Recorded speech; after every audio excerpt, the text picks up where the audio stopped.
All right, guys, welcome to the CK Performance Google Hangout that we're going to try to do every Wednesday morning if we can. My name is Dr. Chris McKenzie. I'm a board-certified sports and orthopedic physical therapist here at CK Performance. And the general gist of this is we're going to try to bring a lot of sport performance and just sport performance injury prevention tips to you guys out there that are watching us. So hopefully you can take something away every week and apply it to your game. We're going to have a lot of questions. Hopefully we come up with a lot of answers that we can give to you, and that's pretty much what we're going to do here. So next to me is one of my favorite people. He's going to introduce himself. Chris Duffner, current hitting instructor at CK Performance, also manager of the 17U Philly Bandits college showcase team. Played collegiately at the University of Delaware, professionally with the Tampa Bay Devil Rays, and you know, just excited to bounce some ideas and get some information here. I'm Chris Kurtz. I am co-owner, and I run all of our strength and conditioning at CK Performance. Sitting next to me is the other co-owner, Jim. Hi, Jim Davidson, co-owner of CK Performance, and pitcher development coordinator. My name is Dan Hennigan. I am a hitting instructor at CK Performance. I am also a fielding instructor. I went to school at Franklin Pierce University, and I am now playing minor league baseball in the Atlantic League. Fantastic. All right, guys, so that's just a little bit about who we are. We'll try to briefly introduce ourselves every time that we do this. This is the inaugural Hangout, so we're probably going to laugh, probably going to screw up a lot, but that's what it's all about. It's all about having a good time and trying to learn. So the topic that we're going to discuss today, or at least one of them, is how the core, or the region in the middle part of your body, translates into a perfect swing. So I'm going to let Chris take it away from here. So, you know, one of the reasons I wanted to talk about this was, you know, the core has become so important in everything we do, not just baseball, but athletics, lifestyle. And I see a lot of the kids that train strength and conditioning with Chris and Jim doing a lot of core work and explosive movements, and my biggest thing was, how do I get that to translate into the batting cage? I mean, I know the basic mechanics of how it all works, but what are some of the words, some of the verbiage I can use to really have that sink in and have what goes on in the strength and conditioning side translate into the swing and, you know, players at bats? One of the biggest things that we see with our guys is poor movement function, or poor movements when they're trying to throw medicine balls against the wall. So I'm going to try to give a little bit of a demonstration here, and just what I'm going to use is a normal scoop toss that we would use with our players. And what we'll see is when we shift our weight with a medicine ball, so picture me with a medicine ball in my hand. When we shift our weight, we're going to start and shift our weight into the back hip, and then we're going to take this back hip and shift into the front hip and try to get the core and the glutes to fire. So when we're cueing guys, we're going to get them to start with the medicine ball squared up, get them to turn their glutes and their core on, and then they're going to execute the movement. Now what will happen is a lot of guys will rock into this back hip pretty well, and then as they transfer their weight forward, they'll either break at the hip and fall forward with their chest, collapse forward, or we'll get guys that start to transfer and then sit all the way into their back heel. So it's really trying to find that middle ground for guys and getting them to move explosively with the medicine ball or the resistance in their hand, and to do it efficiently. I would add to that we view the core as an energy transfer component in the kinetic chain. So all energy that we create in the lower half, that would be from the hips down, we use the core as an intermediary to transfer the energy from the lower half into the core, through the core, and then into the shoulder complex, out through the arms. And I think a lot of our guys are not understanding that transfer concept. The fact that there's a lower half, an upper half, and then a conduit that exists between the two of them. And that is the core. So in addition to the training that we do, and all of the work that Chris does with our guys, trying to get them explosive and ballistic is a good word that we like to use. I think having them understand the process is key. Because guys will come over, they'll do the work, and actually have the capability, but then we don't see a transfer over in the batting cage. You know, and I think what it is an unawareness, or they've just not really come to the realization that all of this work that they're doing, you know, in strength and conditioning training, has actually got a purpose and is supposed to transfer to either the batting cage or the batter's box, I should say, or the pitcher's mound, for that matter. And so I think education's key. Helping our guys to understand all the hard work that they're doing has to ultimately transfer. So after Chris is done with them, and they have the capability, then it would be up to our individual coordinators, you know, Chris Duffner and Dan Hennigan and myself on the pitcher's mound, to help these guys to understand that all of this training actually has practical application, and it's really supposed to transfer to both the batter's box and the pitcher's mound. And to really, just to sum that up real quick, guys that are watching, if you want to think of it real quick in your head, think of attention and intention. Attention to detail and intention to throw the ball hard when you're working with a medicine ball. So attention to detail in the movements that you're making, and intention to make the ball go hard. Dan, I'll pass it over to you and talk about, you know, I know you're always talking about getting into the hips. So take that away. Yeah, the hips should be creating all the energy, and I think exactly what Jim said is there's I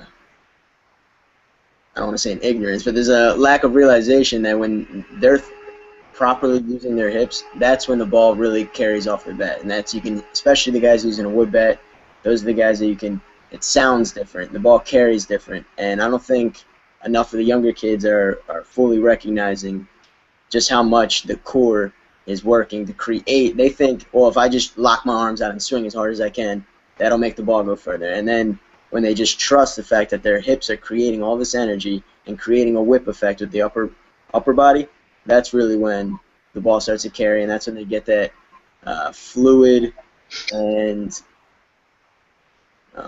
easy success and extra base hits, and it all starts with the core. So I would agree with everything Jim said.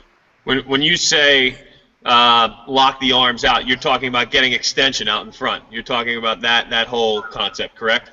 No, that's okay.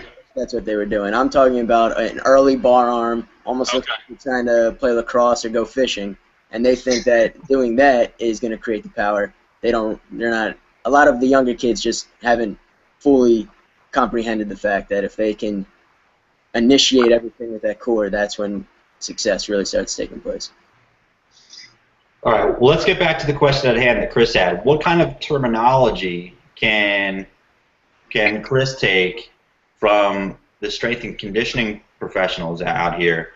What kind of terminology can he use to kind of transfer the stuff that they're doing in the gym to the cage? What kind of stuff can he say? So some cues we'll use with our guys that have been successful in, you know, going back to the scoop toss is get your belly button to the wall.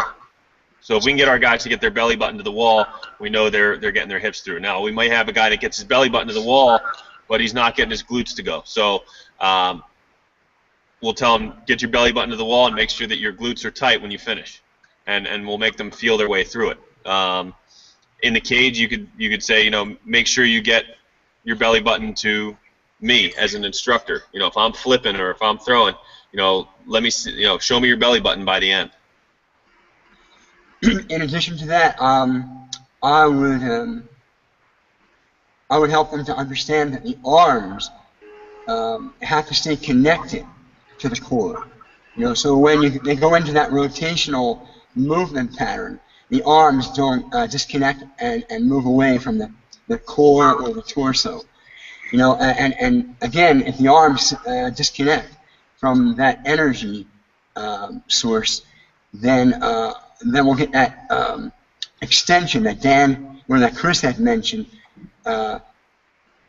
which, as you guys as hitting instructors know, extension comes after the ball leaves the bat. So it's a byproduct of the centrifugal force that takes place in the rotation of the swing, and it's got really nothing to do with the swing. So keeping the arms close in and connected to the core energy and rotation, I think is a good cue for the guys to understand. So how about like just simple one-word or two-word phrases that you guys use in the strength and conditioning side? Chris, I heard you say middle ground, engage, or fire. Those types of things where they use it at the strength and conditioning side, they get it, they understand it, and then they come into the hitting cage or the batter's box, and we use that same terminology so that it's terminology that they already understand and they get, and they can easily transfer from one area to the next. Okay, I've got one for you. I would call it hip and shoulder separation. Because you have the lower half, you have the upper half, and unless you create a separation between the two, you'll never transfer energy through the core, the conduit between the upper and lower halves, and you'll never be effectively utilizing your whole body. So hip and shoulder separation, I think, is a key element in hitting and pitching as well. If you're looking for, again, if you're just talking about the hips, you're looking for those hips to be squared up. Use the belly button, use the belt.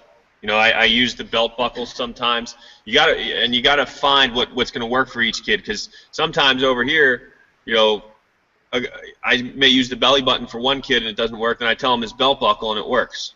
So, if you're just talking about getting the hips through, those are the belly button to my target, belt buckle to my target, or belly button to the L screen, belt buckle to the L screen, and make sure that the glutes are firing. I think sometimes guys lose like when we say fire your hips.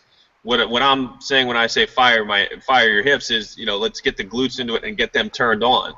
Sometimes a guy says fire your hips, and the kid's like, well, I don't know what that means. Just turn them fast. What am I supposed to do? So,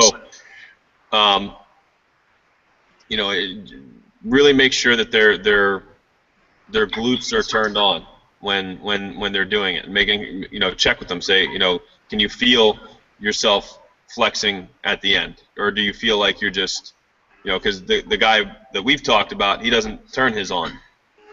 That's a big thing for him that he's got to feel. He's got to feel his way through and make sure that he gets those turned on. Otherwise, he's just, he's all arms. Another thing with the activation would be, we talk about staying back. Well, we need to identify that for these guys. Let them know what staying back means. So when the hips open and we fire, however we want to cue that movement pattern, we have to help them to realize that the shoulders need to stay closed. Because if the hips are opening up and we're not differentiating or delineating, articulating the idea that the shoulders should stay closed when the hips open up, creating that hip and shoulder separation, winding the core up, allowing for that transfer of energy from the lower half into the upper half, they're never really going to understand the cue of let the hips open up, let the hips fire, turn the hips, because turning the hips really won't help if they're turning the shoulders at the same time. So the shoulders have to stay closed, stay back, and what that accomplishes, again, is that hip and shoulder separation where we wind the core up, right, and then transfer lower half energy into the upper half. So, yeah, fire the hips, but while you're doing that, keep the shoulders closed, therefore, or thereby allowing the core to wind up and then transfer energy into the shoulder complex. So to be really concrete about this, what Chris is looking for is the specific terminology that Kurtz would use with his guys in here. Right. So, Kurtz, would you say that you use contract the hips, or what you said? Belly button. Belly button and belt buckle. And that's what you tell guys? That's it. That's okay. So if that's what you tell those guys, and that's what they're understanding in the gym, then that's what Chris should be telling his guys in the cage when he doesn't feel that they're using their hips. Correct. Okay, and also, they have to understand to create hip and shoulder separation. So I would just use that as well. Create hip and shoulder separation. But do they know what that means? Exactly. That's where, you know, how do you cue that? Well, hips open up and the shoulders stay closed. Now you guys work. Do you guys do any? I mean, I know you guys have. I've seen drills done for it. Do you guys do things? How do you do things to create hip and shoulder separation? Go ahead, Chris. I mean, I'll be honest with you. I get very hesitant to talk to guys about opening up their hips or separate their hips and shoulder. I mean, I get worried, especially with younger guys, that they're going to just start over-rotating, pulling off the ball, and not really using their core, their hips efficiently. So, I mean, I don't preach, I don't talk to hitters about lead with your hips. I know it's out there. I know a lot of people do. I kind of just see what works for that individual player. If he's doing that and it's working for him, then great, then I'll go with it. But some kids, they don't really. If you tell a kid to lead with your hips, I've seen a lot of players now start to pull off the ball. They start to lose balance. They get out of control. So, I mean, I don't know, Dan. What do you talk about when you talk about leading hips or rotation and that kind of stuff? That's kind of why I'm bringing this up. It's not a gray area to me. It's just an area where I got to get better communicating. So I'm not telling a kid, hey, lead with your hips or get that hip and shoulder separation. And now I have a kid pulling off the ball and he's falling off balance. Right. I think the most effective thing that I've seen is you kind of give them visual points to think about. So you kind of have two hip bones that kind of stick out on each side near your pelvis, and I kind of have them point to each. This is for younger kids. And then that back hip bone, I just have them pretend that there's a laser coming out of it, and you have to get that laser to the pitcher before your shoulder does. So, and then the other thing that worked for me when I was younger is I actually had a coach that would make me do that same type of laser thing, and he would have a broomstick, and he'd be behind me, and he'd just kind of hold my front shoulder to force me from opening my front shoulder. That way I can create that whip that Jim was talking about, and you can activate the hips before that shoulder. Now, obviously in a game you're not going to have a broomstick poking at you, but you can get that feeling, and you can start to really understand, oh, okay, I can move my lower half before my upper half. And I don't know, the lasers have worked with the younger kids, and I might start doing it with the older kids because I'm dealing with some 11-year-olds that are trusting the hips better than some of the 16-year-olds. So maybe I should do visualization stuff for the teenagers as well. I would say that worrying about the age of the player is not really a primary factor, because if they're going to do this, I would imagine they aspire to do it well. So it would be up to us as instructors to help them, number one, learn how to do it well, and then help them to understand how to do it well. And beyond the actual half-hour lesson on Wednesday once a week, it's incumbent upon them to be doing work other than that. So it would require strength and conditioning of some sort on some level. They have to become, and this is really key, we call over here on our side, students of movement. If they don't understand movement, like you say, Chris Duffner, they will be opening up hips and pulling off the ball and losing balance. I have 17-year-olds over here losing balance while doing mobility drills. And what you always have to do with that is bring them back to why are they losing balance. You know, you can't say, well, I don't want to teach that because he's losing balance. You have to back up and say, well, he's losing balance. How can I help him to maintain balance? Because we need to teach this. He needs to learn this. And the fact that he's losing balance means he's really not prepared to do this. So we need to back up a little bit and help him to understand where that balance comes from. And again, balance, when you're talking in movement, it always comes from center of gravity, right? So, or center of mass. So they just need to understand what that means. It resides in the middle of their center of mass. They have to know that. If they don't know it, they can never change it. And then when I ask guys, well, why did you just fall down? They have to be able to answer. And if they can't answer, well, then it's incumbent upon us to help them to understand why. And then, of course, we'll have to train for that. So there's really no way around it. We can't escape it and say, well, let's not teach that because they're falling down. We have to help them to not fall down. Right. And so what I would say to Chris is that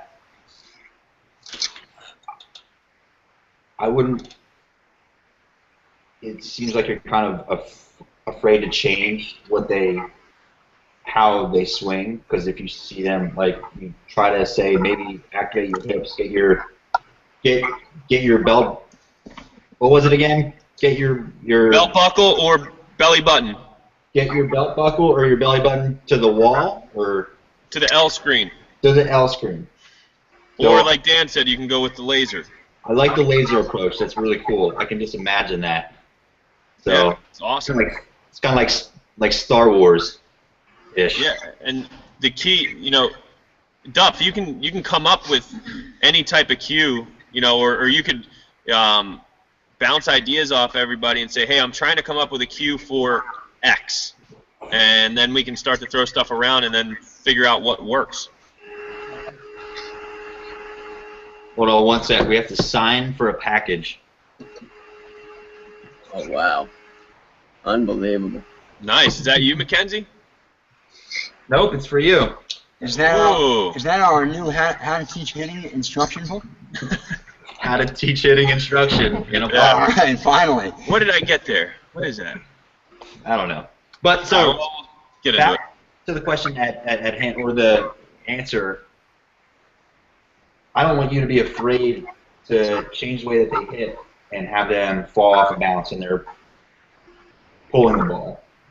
I think that's okay. It's kind of like what we had talked about when it comes to pitchers. You know, like if you're training a new movement pattern, it's not going to come naturally, and you're just going to have to adjust it from there. So for you and for every other instructor that's out there that you know, that instructs their guys how to hit it, I don't think it's a problem if you adjust the way that they hit. You adjust them to hitting the right way, and they lose their balance, and they're pulling the ball, or they're doing whatever. But you can work with that. You can improve their movement pattern, improve their stability from there, and then you'll be good to go. I think that's what a good coach should be able to do. You want to find out what they're performing poorly, and then make them perform it correctly, and then correct course along the way. And I think what Jim said was very important, being a student of movement. So if they do fall off balance, they do miss-hit a ball, or miss-throw a ball, whatever it may be, that they understand why. They understand what movement caused them to kind of go off track and lose that balance. I think that's a very important point that was brought up. And I would say on top of that, we could actually, for us in here, and even for you guys at home, you can actually record your swings. And then you can look at those swings with your instructor and be like, look at that, you're rotating too much here, and that's why you're losing your balance, or, you know, it's not. It would help to look at that stuff in slow-mo. That way they can see a visual of themselves, and they can correct it from there. And Duff and Dan, Like you guys see it every time you sit down and look at video with your guys. I mean, you guys can pick it up like that, you know. And I think it's important for anybody that is watching that to understand that if you continue to build, and we talk about this with the strength and conditioning all the time, talk about it with pitching, but especially in strength and conditioning, if you continue to build strength on top of poor movement, you're just building on top of dysfunction, and eventually dysfunction is going to come out, and it applies across the board. You know, there are the very few guys, a guy like Hunter Pence that looks really awkward and probably gets away with a lot of stuff that you wouldn't teach a kid to say, hey, you know, I want you to run, throw, and hit like Hunter Pence. We're gonna teach that way. You know, it's very specific to what Hunter does. But to teach proper movement patterns, you're going to start to get away from dysfunction. And when you get away from dysfunction, you get into better human performance. And that's ultimately what the goal is. So don't be afraid to make mistakes when you guys are changing poor movement patterns, because you're going to take those poor movement patterns and you're going to start to gradually make them better. I think that one of the most difficult things about that is when you start to deal with people that don't accept the fact that there may be a struggle period, because you have to kind of rewrite all this different muscle memory, and that sometimes the kid fully understands, but maybe the parent doesn't, or the parent fully understands and the kid doesn't. And I think the hardest thing is to not only get someone to trust that what you're working on is the biomechanically the strongest, and that, okay, you're going to fail a little bit in the beginning, but it's only because you have such muscle memory that is a byproduct of something you were taught that was wrong. And it's kind of hard sometimes to really get someone to accept the fact that what you're teaching right now may have struggles, but in the long run it's going to work. Well, that's absolutely true, but you have to determine what is functionally efficient, and then you have to teach it, and you have to abide by it. And if that's what people are looking for, there's a lot of truth in that, you know. And if they can't accept that or understand that, then this may not be a way for them to go. But for people who aspire to performing better, it really begins with basic, you know, anatomical function. You know, and that's what we're trying to do. We're trying to understand it, break it down, and then communicate that. You know, it's a kinetic chain. You know, it begins at a point and it ends at a point, and there's a whole lot of points along the way. So we have to understand that. We have to be able to teach that effectively. And for people who aspire to perform at their highest potential, they're just going to have to buy into it and do the hard work. There's just no way around it. It's a lot of years of hard work. And you guys have done it. You've played at the highest levels in the game, and you know what it takes to be there. So anyone coming in looking for instruction is going to have to buy into that model, the hard work model. You know, but the more effective we are at communicating that and teaching it, I think the better service we're going to provide to all of our players. You know, so it's a kinetic chain. It has a beginning. It has an end. It has points along the way. We have to understand what that means and be effective teachers of it. You know, I love this conversation so far because we get a lot of different views. I would call Jim the most analytical with this. You have so many different ways to describe movements and everything, and I think it's awesome. My mind, I think, works pretty basic. Like, tell me to do this and I'll do that. But your mind is like, I think all the analytical people that are watching this really appreciate you. Well, I thank you for that, and it's just the way God wired my head. You know, so it's the way I see things, and I hope it's the way I communicate things. And ultimately, it's for the benefit of all of the young players that aspire, you know, to be as good as they can possibly be. And for the parents that that love their kids and are willing to give them, all that they can give them. Well, that's what we're here to provide. And we look to be better than anyone else at doing it. Not saying that we necessarily are, but that's our aspiration. We look to provide something to these young players that have dreams, something that maybe other people, at least within our geographic region, aren't necessarily providing. That means sometimes we're going to have to walk out on the water, but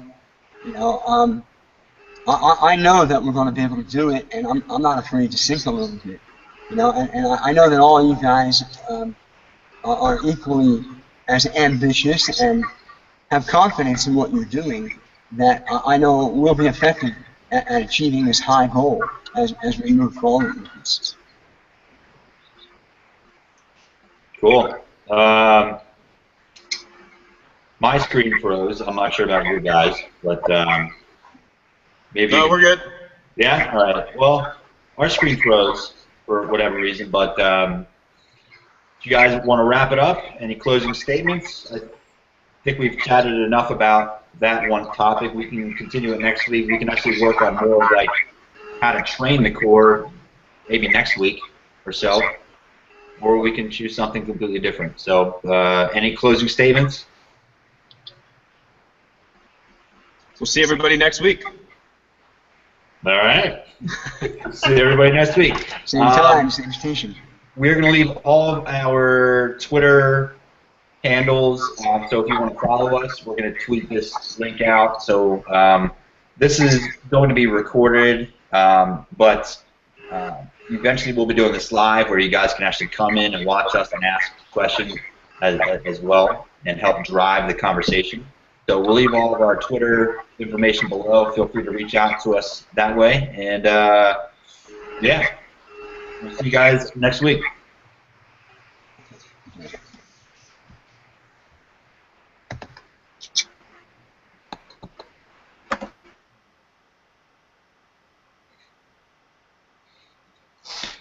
We'll see what happens.